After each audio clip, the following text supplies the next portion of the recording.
Are you ready for a small entrance makeover? I truly believe any small space can be decorative and functional.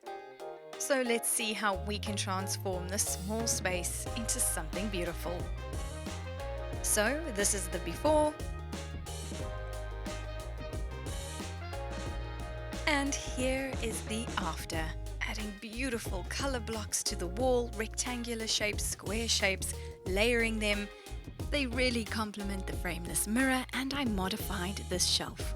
The space is now functional and decorative, and it makes the space look bigger. So let's get started. For this project, I've collaborated with amazing brands once again.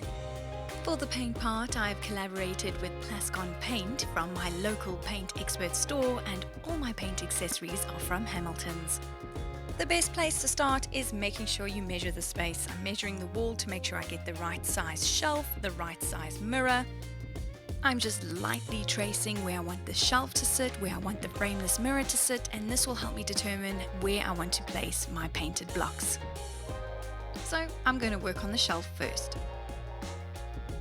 I'm just back at my workshop. I thought I'd get the hardest part of the project over and done with and get to my woodworking. Here I'm modifying this coal pine shelf.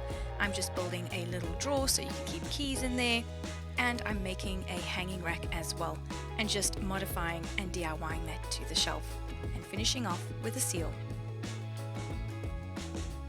Now I'm back at the entrance wall and I'm laying down my super soaker from Hamilton's. I love how absorbent this is and it's reusable. Here I'm using the Hamilton's yellow masking tape just to adhere the super soaker to the skirting board so that no paint gets messed.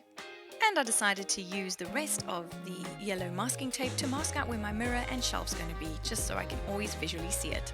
Now I'm using a level and a pencil to mark out the 5 squares that I want on this wall that are going to look like they layered behind the first square, which is behind the mirror.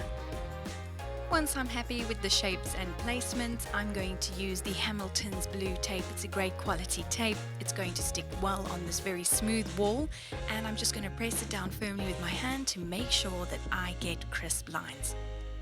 And I'm happy with that for my placement of the painted layered squares. Now we can get to opening the paint. This is a smaller paint job, so I'm only going to make use of one roller and one paintbrush and clean them in between the different colors and coats. I am using Plascon's Easy Living range multi-surface paint for walls and ceilings in a sheen finish.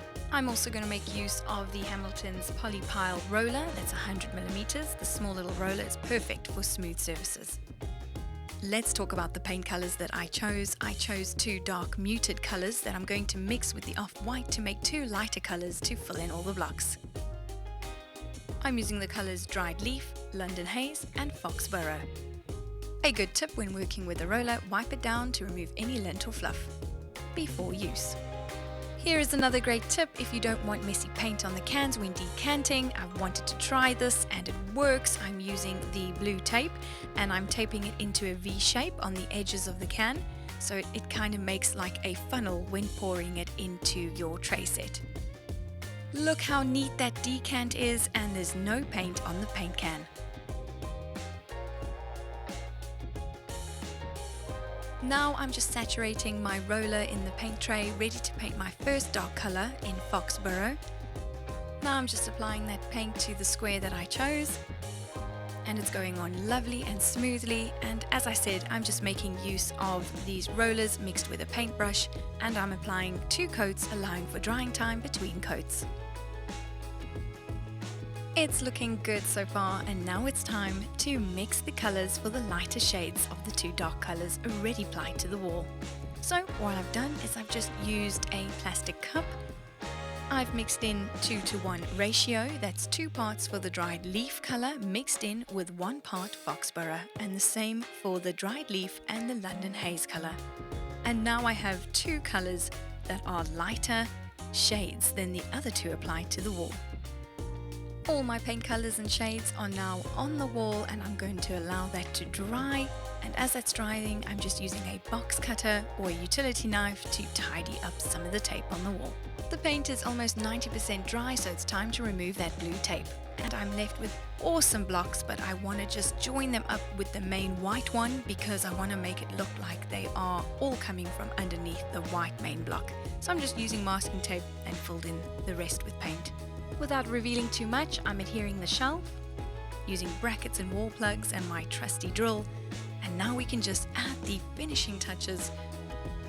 I've now adhered the mirror to the wall using double-sided mounting tape. Just going to give that a clean.